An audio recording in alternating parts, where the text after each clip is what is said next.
We're still up on the tripod.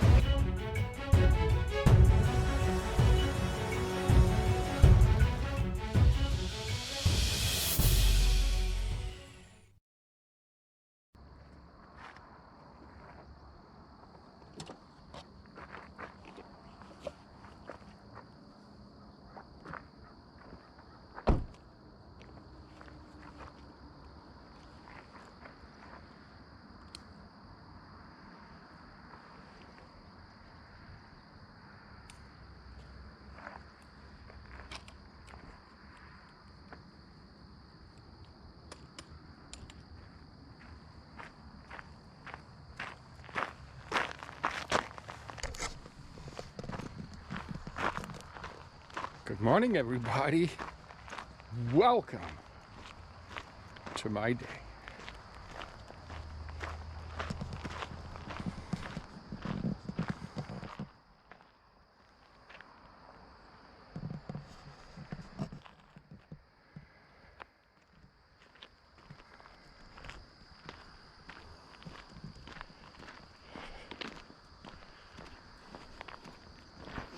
Big day today. Oh yeah, big day today. Today is announcement day. Oh yeah, announcement day. This is the day we announce our next kind of major trail adventure, whatever. Today is announcement day. Oh. And it's also a training day. So here we are, just on the outskirts of Collingwood, Ontario, at the base of Blue Mountain, and the escarpment, the Niagara Escarpment, full pack weight. And we today are going to do 3 summitings of our very own Blue Mountain. So that's 3 up and downs from the bottom where I started to the top where I'll turn around and come back down again. And we're going to do that 3 times. It'll just give us a total elevation gain of around 2,500 feet for the hike. And it's a great kind of training location. Oh yeah, at least I think so. I know it works me, that's for sure. Okay, let's get to training, shall we?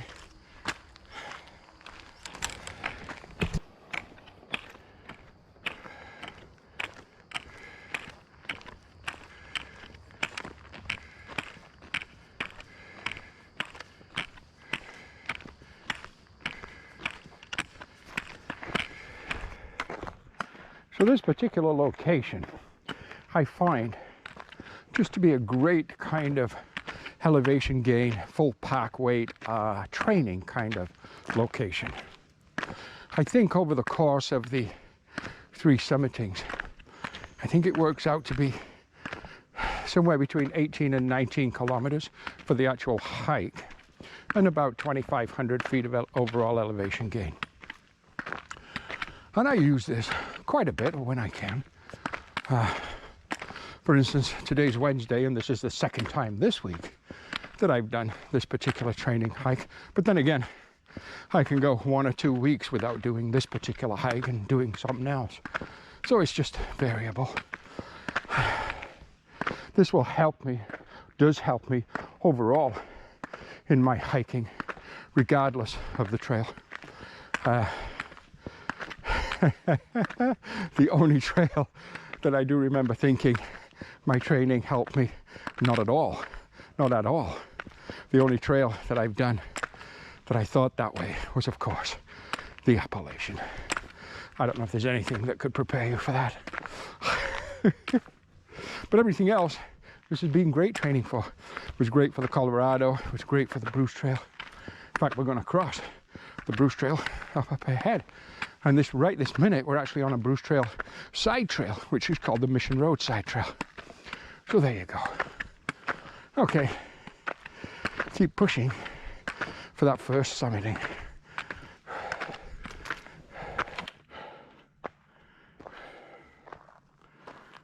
the rock at the top of the Niagara Escarpment, we have completed the first summiting. And from here, we head back down. Once we get to the bottom, that would be 6 kilometers. It's 3 kilometers up and, of course, 3 kilometers down. Okay. Whew. This particular trail, by the way, is used by a lot of people training for whatever in life, or just trying to keep in shape. Girls trying to keep slim, look good. Girls, men trying to keep in shape, look good. People training for all kinds of activities. I talk to different people. Some are training for things like the Tough Mudder kind of race and the Ironman races and hikes, through hikes. That's what I use it for. Okay. Did I mention that today was announcement day? Well, it is, and we're going to cover that pretty much right now. So,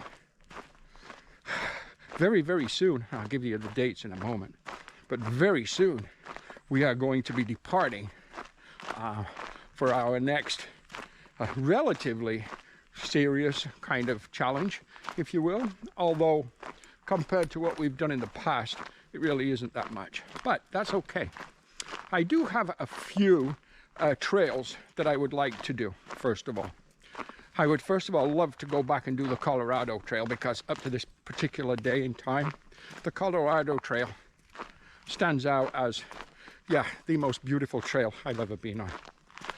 All trails are beautiful, but the Colorado Trail, 800 kilometers over the top of the US Rockies, there was just something about it that was, well, I summed it up, I think, on one of my videos, and I said, you reach the top of a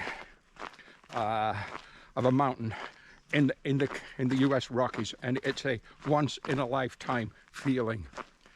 And the thing about that feeling is, when you're doing that trail, that feeling returns every single day, because every single day you summit another mountain as you work your way from Colorado to Durango, again across the US Rockies.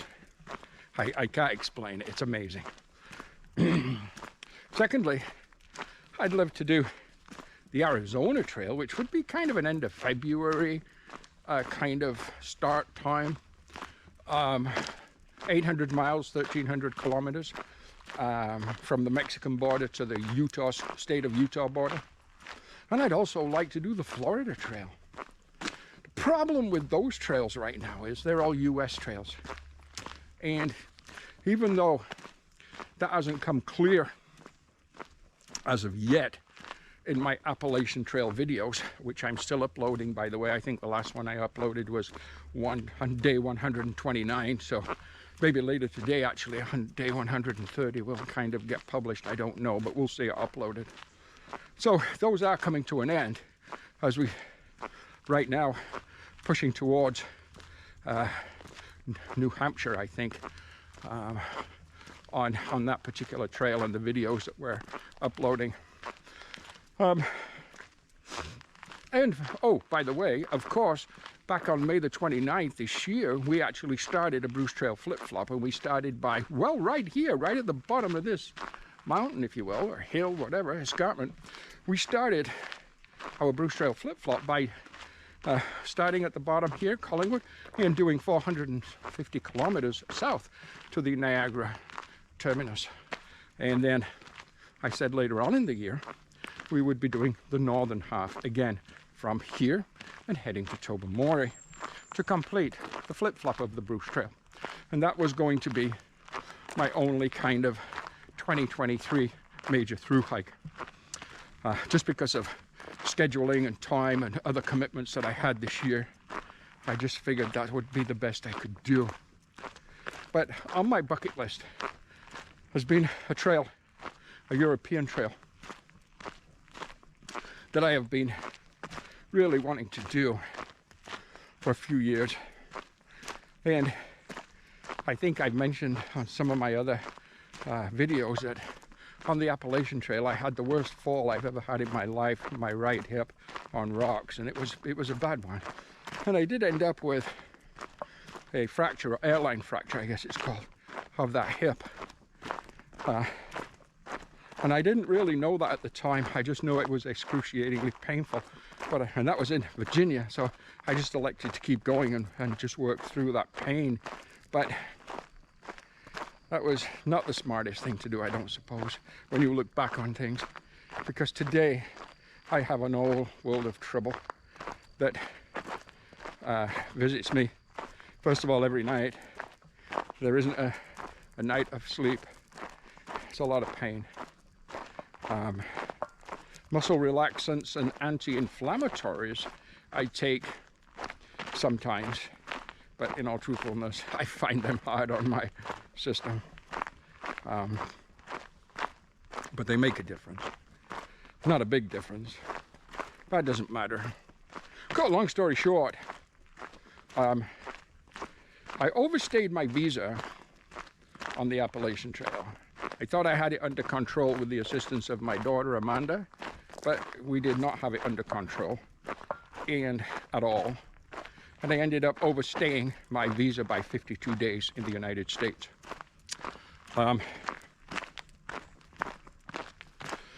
I'll talk about that real quick right now, because again, this is an announcement video, and I hope I'm not kind of spoiler alerting, because I don't think this has all come to a head yet on my videos that I'm uploading, although I have talked about it in the past on that trail and in those videos, because it was something that, it was a weight I was carrying with me all through that trail, was the worry of that visa. But I have lived in Canada for 47 years, but I am still a UK citizen. I am an Englishman, and I still travel with an English passport.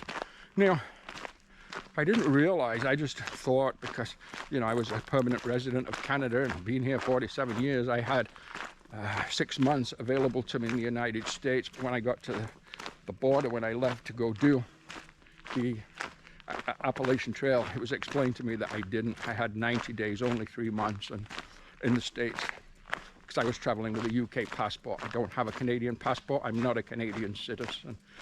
So that in itself became a huge problem that just came back to haunt me big time. So to cut a long story short, no way I could do the Appalachian Trail in 90 days.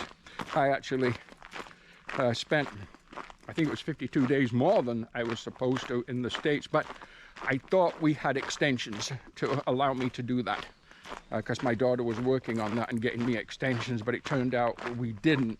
We did something wrong somewhere in the process, because at this particular time, well, once I got back from that trail, I got an email from the US Immigration telling me that my visa had been revoked for the United States and authorization to travel in the United States was no longer valid. And that's an ESTA visa that I had. So I think my punishment for that is 3 years, which means I've done over a year already. Maybe in 2 more years or so I can go back if I'm physically able. As I say, that hip issue is really a problem. And also a left knee issue. And 66 years old. I don't know, you know, if I'm going to be doing many international trails, although I'd love to. Okay, that's that. So that's reasons why I'm not going to do some trails that I want to do. But it also, the visa thing also made me look at trails that I want to do that have nothing to do with the United States. On August the 23rd, I am flying from Toronto Airport to Glasgow, Scotland in the UK. And it's an overnight flight, so I arrive bright and early. It's like 6:30 on the next morning, a.m. local Glasgow time, I think. Anyhow, I think. I gotta check that. That's a good point. I don't know. I think it is. Or thereabouts. I gotta check into that. But my plan is then from the airport to travel to Mulgai. And it's actually spelled Milangavie is the location, but it's pronounced Mulgai. M-U-L-G-U-Y is how they spell it in a pronunciation kind of format. but when you read the word, it's Mulungavi. But anyhow, Mulgai, which is a northern far northern suburb of Glasgow. I think it's around a little over an hour or so-ish, an hour and a half on the bus, the train from the airport to get there. And in that particular community, I find right kind of downtown in the town centre or whatever is the trailhead for the West Island Way. And the West Island Way is going to be the trail that I am hiking. So I will be starting possibly midday, mid-afternoonish on the 24th of August. I will be starting that trail. Wild camping is very much permitted along that trail. Plus there's also established camps that you pay a fee for, which is fine. There's places like bed and breakfast and so on. However, I'm led to believe, and I'm experiencing, that they're all fully booked weeks in advance for like the bed and breakfast and this kind of thing, pub stays. But the camping, the wild camping is available, which is fine because I love to wild camp. Water's plentiful on the trail. Resupply points is plentiful on the trail. And the trail goes from Mulgai to Fort William, Scotland. It's about 100 miles in length. So it's not a major kind of distance compared to trails that we've done in the past, even such as our own Bruce at 600 miles. It's a wilderness trail. It's in the, Highlands, Scottish Highlands, mountainous regions and so on. It's very open, exposed, high winds, lots of rain in that area for sure, all throughout Scotland. Lots of rain, high winds, as I say. Temperature-wise, the long range is looking at lows of, I'm going to say 10 degrees Celsius-ish, 10 or 12. Two highs, 18 to 20 degrees Celsius. The long range is forecasting rain pretty much every day of my through hike, up to about a 50 to 60% chance, some days 35% chance and so on. So it's not going to be a full 100 miles of heavy rain or anything like that. It's going to be some rain, some sun, a lot of wind, some cloud, that kind of thing. But pretty much mixed bag of Scottish weather, typical.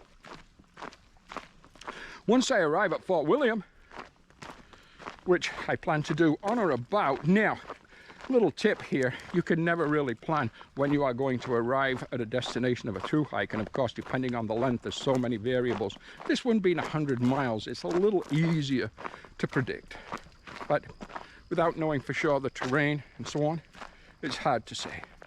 But I have booked 2 nights in the least expensive accommodation I could find in Fort William that was available because everything was booked, and it's a flat. It's a single room kind of flat.